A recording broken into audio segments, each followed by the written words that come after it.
So we're going to do an interior walk around of this Raptor. My Raptor's my personal trailer. This is a 26 FS, obviously aluminum frame. This one is very specifically modified for powered parachutes. I'm not working on a script, guys. I'm just kind of ad-libbing, so bear with me if I take a minute to figure out what I'm going to talk about here. I'll try to do this as methodical as possible. Walking in the door, I've added a key rack right here. I always found that as soon as I open the door, there's some things that I always need as soon as I open the door. Unfortunately, sometimes that's an umbrella. Fly swatter is nice to have. Obviously, keys to get around the trailer, locks and everything like that. I usually keep a set of gloves shoved right there. Anyway, super handy. The usual control panel here. We'll start with the generator. I don't think I can wake up the hour meter. All right, 131.7 hours on the 4000 Onan. That is factory to the trailer. One slide awning, fuel gauge for the onboard fueling system. We'll get into that when I do the exterior video of the minor modifications I made to the fueling system. Fuel gauge, super handy. Porch light has been converted to LED. Everything's been converted to LED, by the way. I don't think there's a halogen light left on here, an incandescent light, I mean. Interior lights converted to LED, 12-volt water pump. This says water heater, but what it really means is propane water heater. It's not specific enough. I found that out the hard way. Basically, the 110 powered water heater, if you don't throw the breaker on it, it's on all the time. That's the way it was wired from Keystone. This is the fault light for the gas water heater. Security light is basically the rear LED floodlight, along with I've added a light bar, an LED light bar on the back for a loading light when loading up the powered parachute after a night flight. It's super dark, so this is also the light bar on the back as well. One of the major modifications I've done to this thing is the air conditioning system. I've changed it out to 2 air conditioners from 1. So we've got one 15K there, and we've got another 15K back there where the vent used to be. It's set up on the Dometic zoning system. We have zone 1 and zone 2. There are temperature sensors, and I looked at the trailer as being divided by the door right there. So in front of that door is zone 1, and in the back here in the cargo area, kitchen area, this is considered zone 2. There's a temperature sensor right there for zone 2, and for zone 1, the temperature sensor is in the bedroom. So you can isolate, only use one. For those that are going to ask if it's a 50 amp supply, it is not. It's a 30 and a 15 split. So there's an additional 15 amp receptacle on the outside. I'll go over that in the exterior video. But if you want to run that aux AC unit, it's just a 15 amp cord, standard cord, and it'll run just fine. As far as powering it, I power everything on that Honda EU 7000, 30 amp on the 30 amp receptacle, and the aux AC unit on the 15 amp receptacle, and that runs just fine. It's currently June in South Louisiana, and this thing will stay 72 degrees in the full sun with it 110 degrees outside. It's not a big trailer. It's a lot of air conditioning for a big trailer. So this is absolutely a warm climate trailer. But with that being said, I do have the heat strips in both of these units. So if you want, it draws about the same, the heat strips or the AC compressor. So if you got the power to run one, you got the power to run both. And I'll try to get this thing powered on, but you got, that's your heat strip, fan only, AC. So the heat is heat strip. There's also the propane heat, which is on this thermostat right here. Simple enough. Turn it on, set your stat, and that's the factory Keystone propane heat.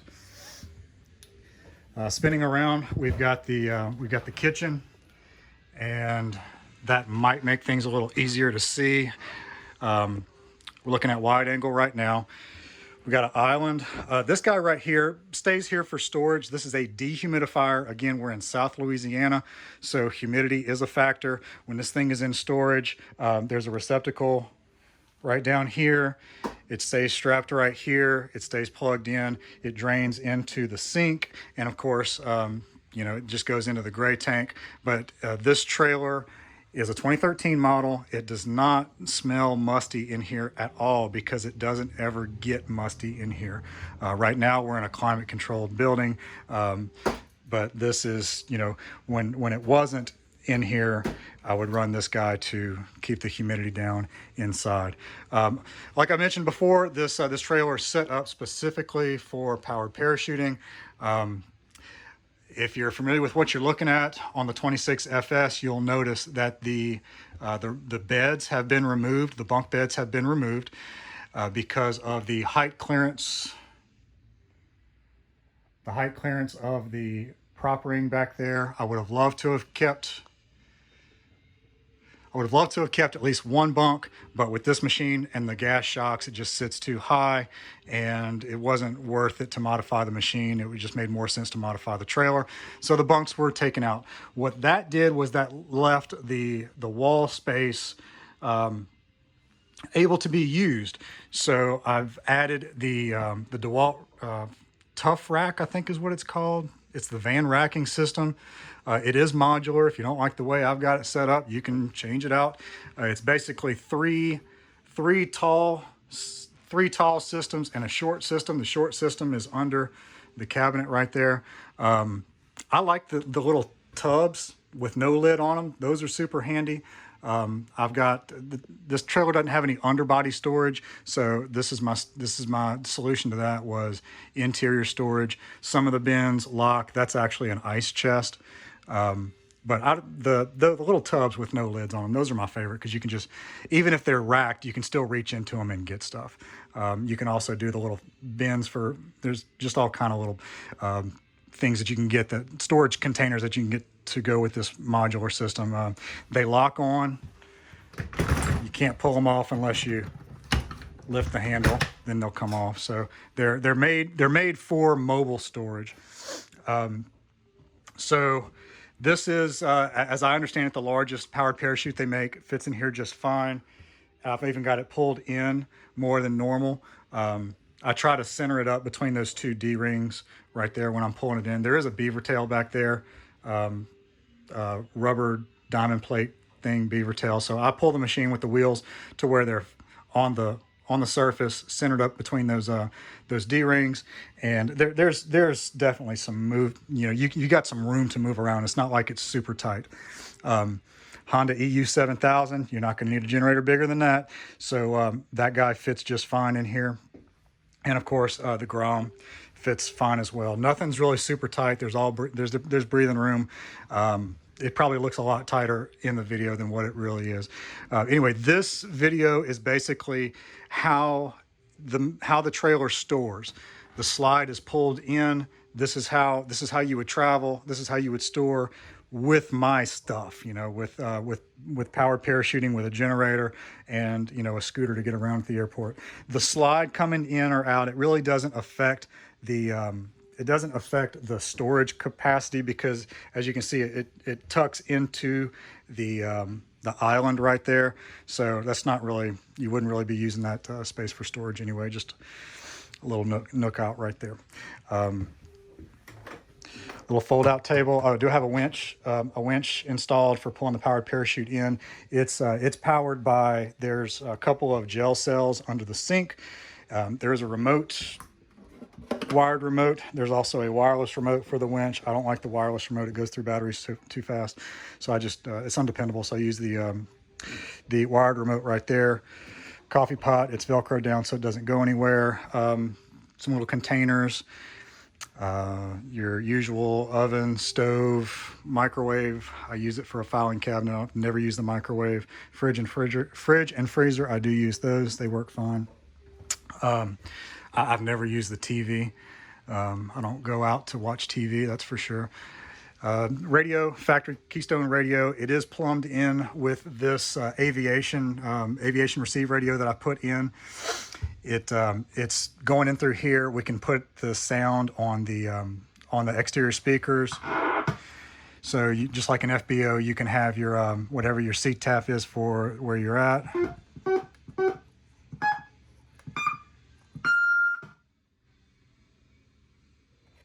So you can tune in the frequency and not have to have a portable sitting around.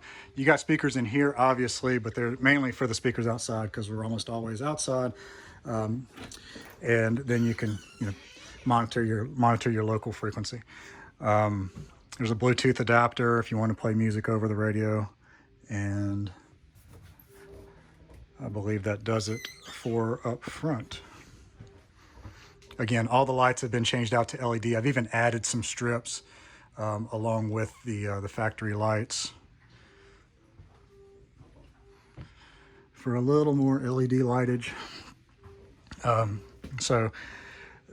Master bedroom in the nose, bathroom, nothing crazy going on here. It does have an articulating shower curtain to give you more space when you're showering. I did add some hooks in there for hoses and cables, which, for when you're in storage configuration like this, it's nice to have a spot for those. And since you're not going to be showering when it's in storage, it's kind of, I looked at it as wasted space that could be used for something else.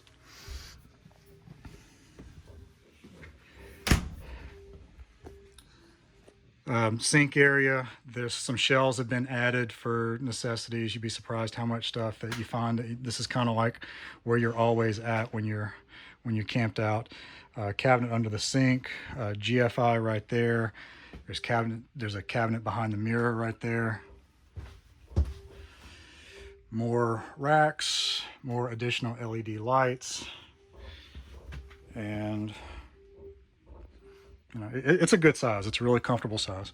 Bedroom, big major change in here is I've upgraded this to a real queen. I don't know if you can see how thick this is, but this is monstrously thick. This is a memory foam. It's about $1,000 mattress. I had to rebuild the frame because it's not meant for a real queen. It's meant for a fake queen. So I lost some space in the room, but it was well worth it because I don't hang off the bed now. There's a little end table right here. Drawer underneath that is the water heater. Little cubby right there, and a little cubby over here by the nightstand. Little nightstand, place to put your gun, your keys, your phone. It does have a pretty good sized closet here. Store my flight suit and good sized closet. It's got 2 drawers under there, and then the converter. I've added some bungee cords up there to keep those bins from falling out when it's in transit over the bed storage. And this is the nose of the trailer, by the way. I've added some storage containers over there. And I do believe that is it for the interior in storage configuration. I'll probably do another video once it's emptied out to show the empty configuration. And of course, I'll do another video on the exterior.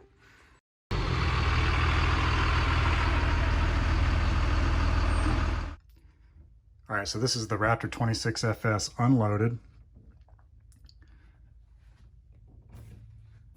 As looking from the bathroom, standing in the kitchen now.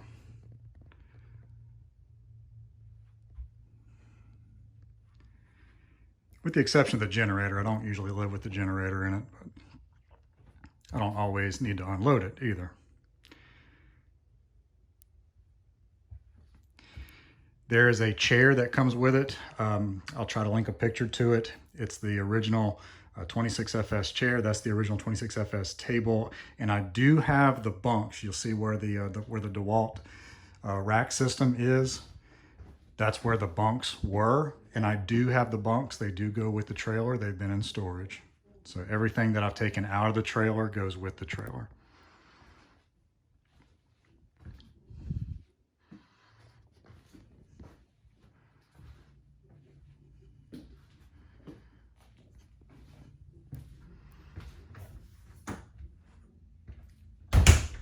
in wide angle just to try to help.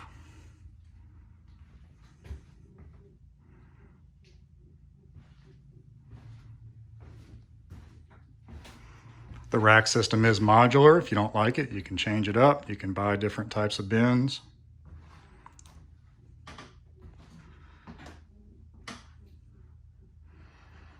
Those window covers right there, that was on the trailer. I guess that's factory.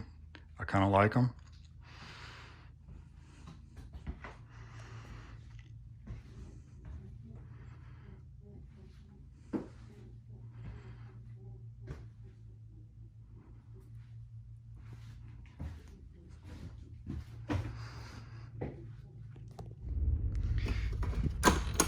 Just replaced the awning.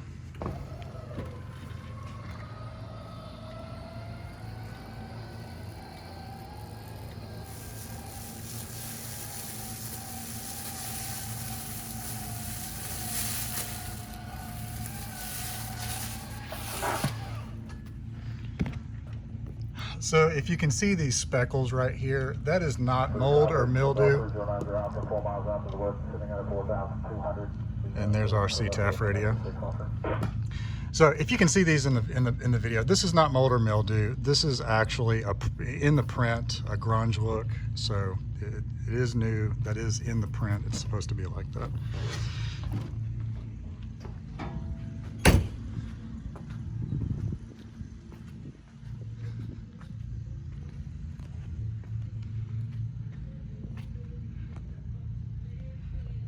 All right, so I'll do a walk around. We'll go over some of the features.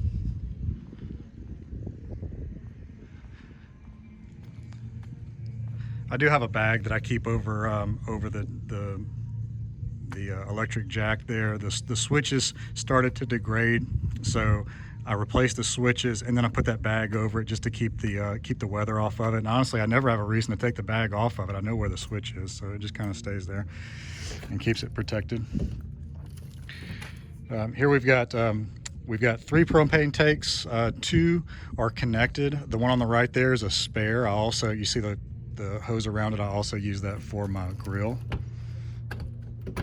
But you have storage for 3 propane tanks.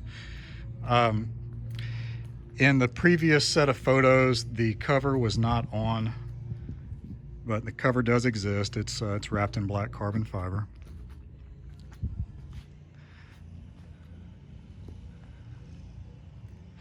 Tires were replaced in this time June, in I say June, it's July now. The tires were replaced in June of 2019.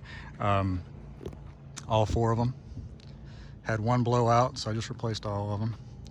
There's a right here, there's a windsock mount.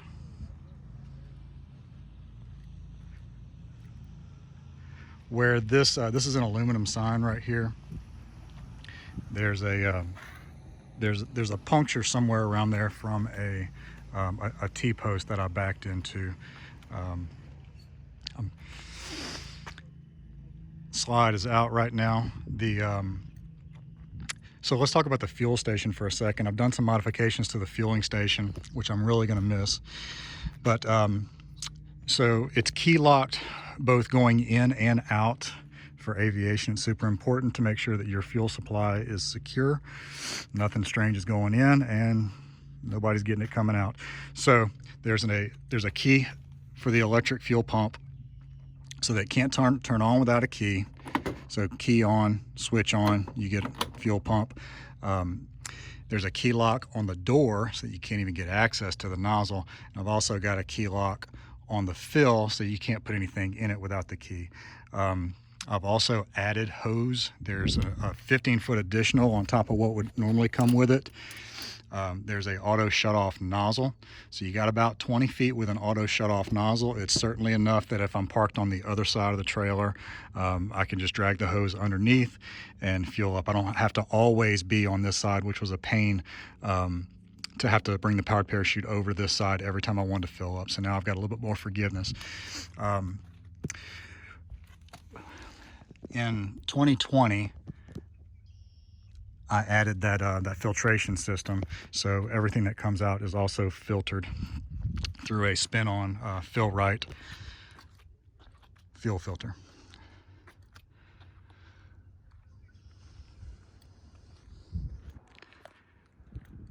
Nothing really out of the ordinary going forward to talk about. Batteries, the house batteries are probably 1 to 2 years old. And then you got your Onan right here.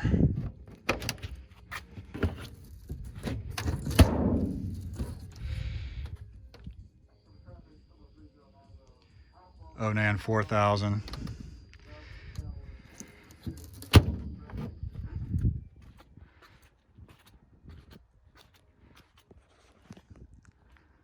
And that's it, guys. I'll do one more walk around.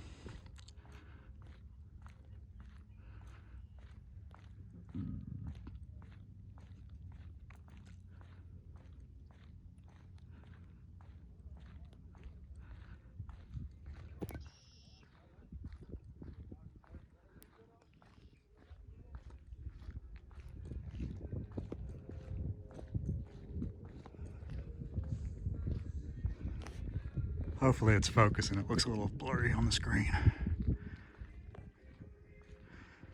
And that's it for the exterior. Thanks for checking it out.